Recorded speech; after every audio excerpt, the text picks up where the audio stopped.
అలాగే సిపిఐ శాసనసభ్యులు కూనంనేని సాంబశివరావు గారు కూడా జూమ్లో జాయిన్ అయ్యారు. ఆయన హైదరాబాద్ ట్రాఫిక్లో ఇరుక్కుపోయినట్టున్నారు. ఇది టైం బట్టి ఎలా ఉంది రావడానికి.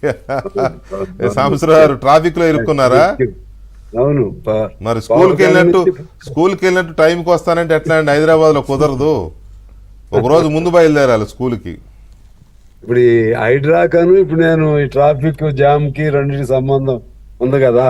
ఉంటది మరి, అందుకే కదా అది క్లియర్ చేయడానికి హైడ్రా బయలుదేరింది బుల్డోజర్లు వేసుకుని. ఓకే ఓకే, ఒక్కసారి మీరు ఎట్లాగో ఉన్నారు కాబట్టి పెద్దవాళ్ళు మీరు చెప్పండి. హైడ్రా మీద మీరు ప్రెస్ మీట్ పెట్టారు, మీరు మీ నారాయణ గారు చూశాను నేను. మీరేమంటారంటే మేము స్వాగతిస్తున్నాము, కానీ పేదల ఇది దెబ్బతినకూడదు, వాళ్ళ నివాసాలు కానీ వాళ్ళకి సంబంధించిన షెల్టర్ కానీ దెబ్బతినకూడదని. కరెక్టే అది, ఎందుకంటే పేదలకు సంబంధించిన ఆ కాస్త గూడుని తీసేయడం అనేది ఎవరు స్వాగతించరు. బహుశా ప్రభుత్వం కూడా ఆ పని చేస్తుందని నేను అనుకోవట్లేదు. కానీ మరి చెరువు కట్టల మీద ఎఫ్టీఎల్స్లో చెరువుల్లోకి చొరబడి రేకుల షెడ్లు వేసుకుని ఉంటున్నారు చాలామంది కార్మికులు కానీ ఇట్లాంటి వాళ్ళు.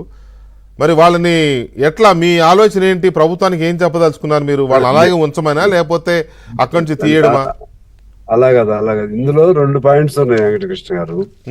ఒట్టిగా ఇప్పుడు ఇవన్నీ తీసేయటం అనేదేమో అక్రమ కట్టడాలు కాబట్టి తీసివేయటం అనేది ఒక భాగం.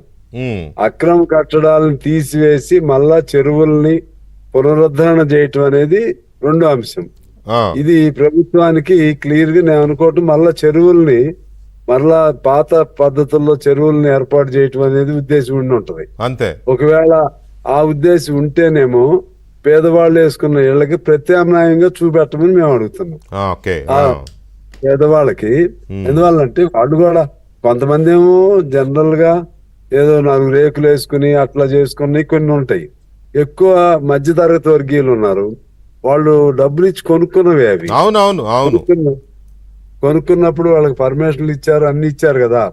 25 ఏళ్ళు 30 ఏళ్ళు 40 ఏళ్ళ నుంచి కూడా ఉంటుంది కూడా ఉన్నాయి.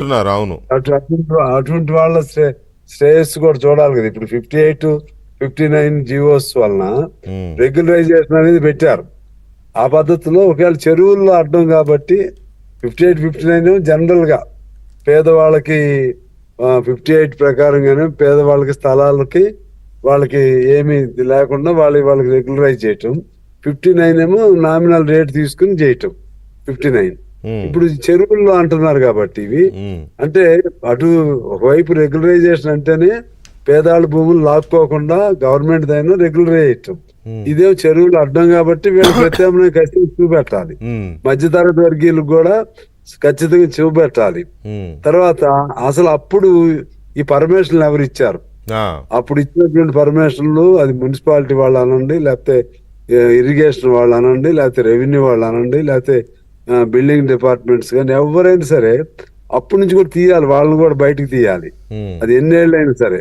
ఎందుకంటే వాళ్ళు ఇప్పుడు రిటైర్ అయ్యారో లేకపోతే బ్రతికున్నారు చనిపోయారు నాకు తెలియదు, కానీ అది కూడా పాపం, అసలు వాళ్ళు చేసిన పాపం కదా ఇది. వాళ్ళ జోలికి వెళ్లకుండా ఏళ్ళయ్యే పగలు కొట్టినా కూడా న్యాయం జరగదు. మాది పేదవాళ్ళకి సంబంధించినటువంటి మా కాన్సెప్ట్ అది. ఇక ఈ ధనిక వర్గాలు ఇవి ఉన్నాయనుకోండి, నాగార్జున గారిది ఉంది. నాగార్జున గారి అంశంలో దానిలో తప్పేదని ఉంటే నాగార్జున గారైనా సాంబశివరావు అయినా ఎల్లయ్యైనా పుల్లయ్యైనా ఒక